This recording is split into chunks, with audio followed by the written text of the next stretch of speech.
Yo, what's up, everybody? Welcome back to the channel. I am your host, Reese, and we're gonna be reacting to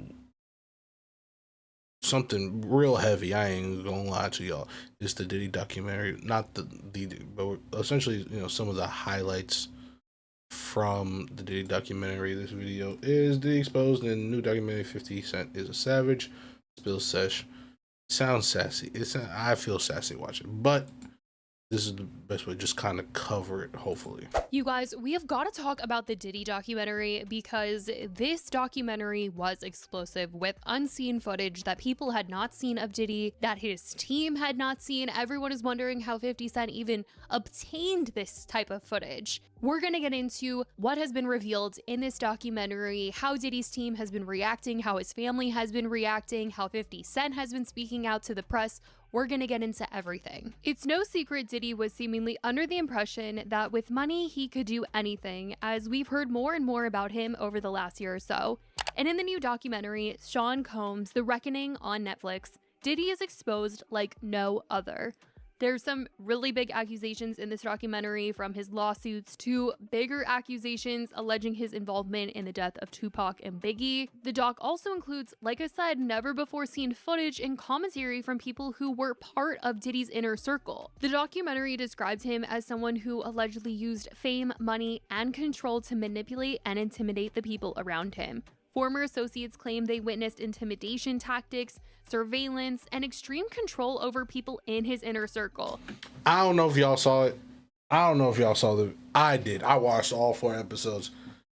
What it accuses him of, if he did one of those things, allegedly, if he did one of those things, he is a monster. If he did even one of those things, he is a demon, bro. Like, I don't even know if I could say it on YouTube, like half of the things that he did, but it, like, one of his co-founders, I know one of the co-founders claimed that he threatened him, that Diddy threatened him for the 25% of the company that the co-founder owned, and he threatened him with a baseball bat, essentially like, yo, if you don't give it up, I'm gonna break your kneecaps. That's what the guy claimed. Like, and that's like, I'm like, for real, on the low level of what bro did, is accused of doing. On the low level, I highly suggest y'all like watch it, because it's. The documentary also highlighted how difficult it was for alleged victims to speak out, citing fear, retaliation, career destruction, and legal threats. The documentary touched on past controversies and legal issues tied to Diddy's career. And going back to the never-before-seen footage, the documentary includes footage from the days right before his 2014 arrest. And he is seen strategizing with... 2024 is what you get. And it's 2024, it's not 2014, but like, even bro, even what she just said is like, you see case after case, allegation after allegation, and how it's all like of similar things. It's all similar things, and where after every single time someone gets arrested, someone dies, or something bad happens, Diddy somehow he succeeds even more. Like, his fame is multiplied, his fortune is multiplied every single time there's some type of tragedy. Someone gets shot, someone dies, someone sues him, he almost gets, like, someone gets arrested. It's after every single tragedy, it seems like his fortune and his fame multiplies. It's crazy. His team. He is literally on camera saying, we have to find somebody that will work with us that is dealt in the dirtiest of dirty business. As he expressed that he felt that they were losing. Bro, he said that in front of a camera, that he was paying someone to record it forward, and he said that, like, to me that was so crazy. It's like, how long have you been on this like level where you're like, I'm untouchable, I can say whatever I want in a camera and no one's gonna be able to do anything, like, at all? Like, that's, to me, is like he felt comfortable enough to have a camera following him around and saying what he was saying, and didn't really see it, like, how it could make him look bad, or you you feel so untouchable. It don't matter if a camera is recording you, because you can still allegedly get away with it. Like, that's in the situation. In October, he was sentenced to 50 months in prison. And since the documentary's release, it's clear Diddy is not happy with what has been shared. At least his team is not happy with what's been shared, because I don't even know if Diddy can see the documentary. I don't know if someone's snuck him a little clip of it. I don't know, you guys. I don't know what he knows, but his team is not happy. Y'all sharing passports with prisoners now? That's what we doing. We sharing the Netflix account in jail, in prison. They got it set up in prison for the prisoners to watch. That's what we doing. Okay, we've come a long way, I guess. Happy, and they have been sending cease and desist statements, everything to the press. His publicist said that the video in the documentary showing him before his arrest talking to his team was never authorized for release, and that it includes private moments and conversations involving legal strategy from an unfinished project. CNN wrote, in a statement provided to CNN, a spokesperson for Combs also accused Netflix of using stolen footage that was never authorized for release in what they call a shameful hit piece. Combs spokesperson Judah Engelmayer told CNN that Combs has been continuously filming himself for decades in an effort to chronicle his life for an eventual documentary. Engelmayer explained that the footage seen in Netflix trailer, which was filmed 6 days before Combs' September 2024 arrest, was part of that documentary effort. Sean was making his own documentary since he was 19 years old. This footage was commissioned as part of it, Engelmayer told CNN on Monday via email. Engelmayer told CNN that neither Combs, who was serving a 4-year sentence after a jury delivered a mixed verdict in his federal trial, nor his team has seen the Netflix docuseries in advance. His team said to NBC the footage was created for an entirely different purpose, under an arrangement that was never completed, and no rights were ever transferred to Netflix. Judah Engelmayer said in a statement, a payment dispute between outside parties does not create permission for Netflix to use unlicensed private material. None of this footage came from Mr. Combs or his team, and its inclusion raises serious questions about how it was obtained and why Netflix chose to use it. Now, there's... What do you mean, why Netflix chose to use it? It was good footage. It made him look crazy. That's why.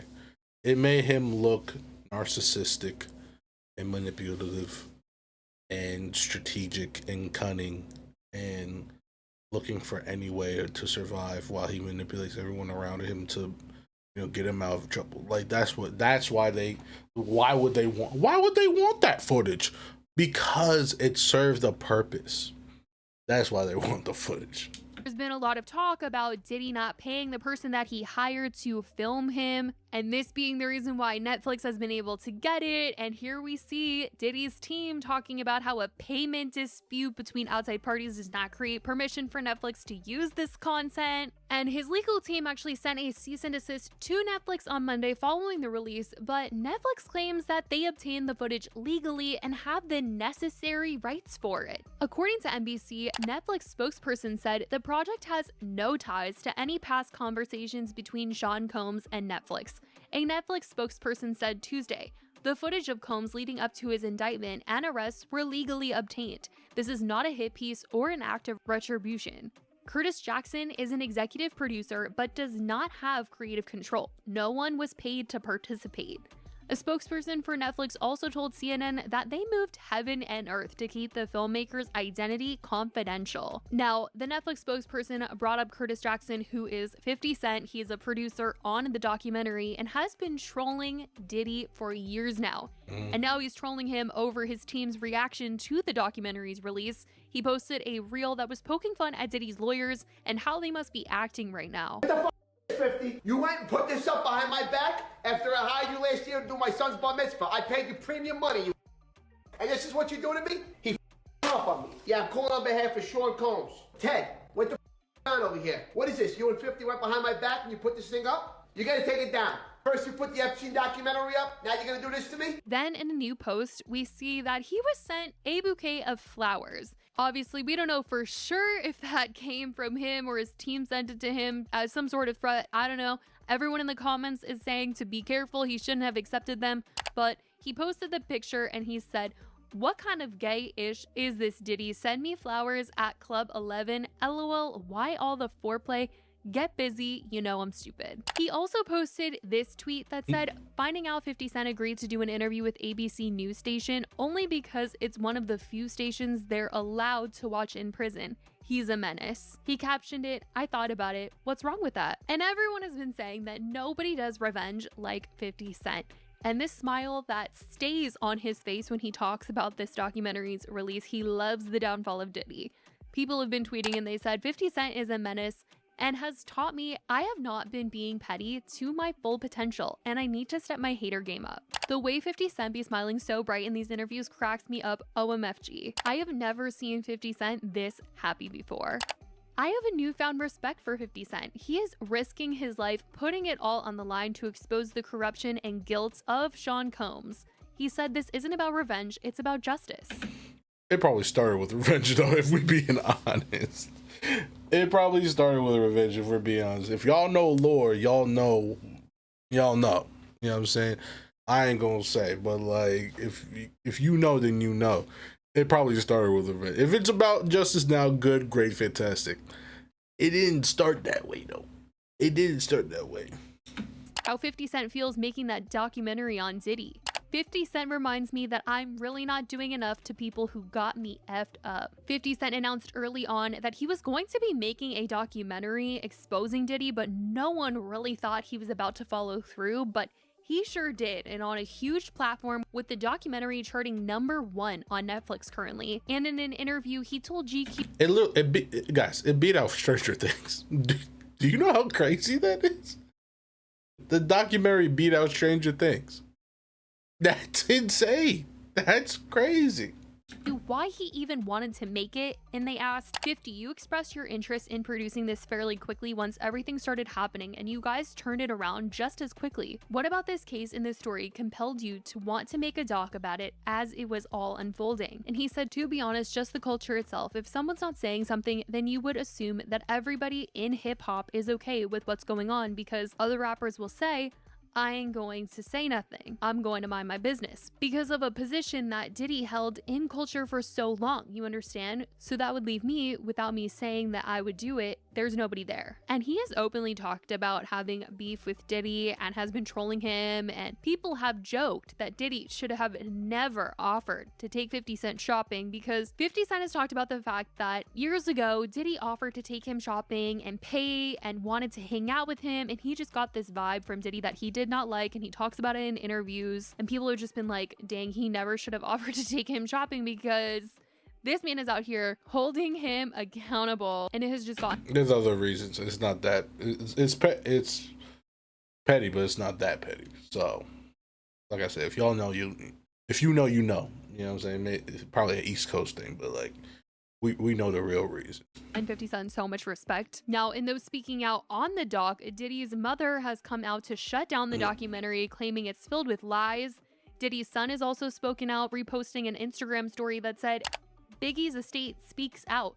The Netflix documentary is full of lies. Diddy paid for Biggie's funeral with no reimbursement. He's always done right by us. Now on Thursday, Lauren from The Breakfast Club read a statement from Wayne Barrows, the co-manager of Biggie's estate, and in the statement, Wayne denied allegations that Biggie's estate paid for his own funeral. He said that to his knowledge, Diddy and Bad Boy Records fully covered the funeral arrangements. Wayne also claimed that he personally reviewed royalty statements and found no records showing funeral costs charged to the estate. Now, in the documentary, they stated that after Biggie's death, Diddy had the Bad Boy Records executive make it look like he paid for the funeral when he really wasn't going to, and it was something that Biggie's mom and co-manager of his estate would not have known about.